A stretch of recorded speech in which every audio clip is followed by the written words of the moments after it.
एक बार शंकर पार्वती भ्रमण पर निकले। रास्ते में उन्होंने देखा कि एक तालाब में कई बच्चे तैर रहे थे, लेकिन एक बच्चा उदास मुद्रा में बैठा था। पार्वती जी ने शंकर जी से पूछा, यह बच्चा उदास क्यों बैठा है?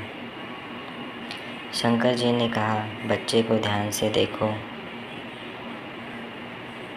पार्वती जी ने देखा, बच्चे के दोनों हाथ नहीं थे, जिस कारण वो तैर नहीं पा रहा था। पार्वती जी ने शंकर जी से कहा कि आप शक्ति से इस बच्चे को हाथ दे दो ताकि वो भी तैर सके। शंकर जी ने कहा, हम किसी के पाठ में हस्तक्षेप नहीं कर सकते, क्योंकि हर आत्मा अपने कर्म के फल द्वारा ही अपना पाठ अदा करती है।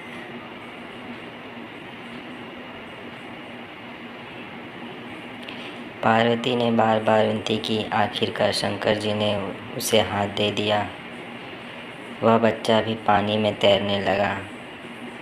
एक सप्ताह बाद शंकर पार्वती फिर वहाँ से गुजरे। इस बार मामला उल्टा था। सिर्फ वही बच्चा तैर रहा था और बाकी सब बच्चे बाहर थे। पार्वती जी ने पूछा, यह क्या है? शंकर जी ने कहा, ध्यान से देखो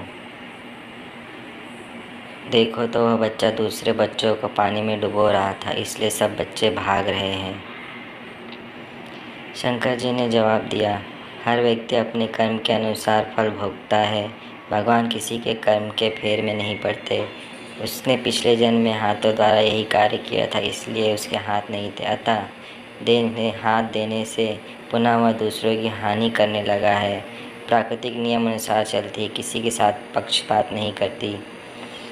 आत्माएं जब ऊपर से नीचे आती हैं तो अच्छी होती हैं, कर्म के अनुसार।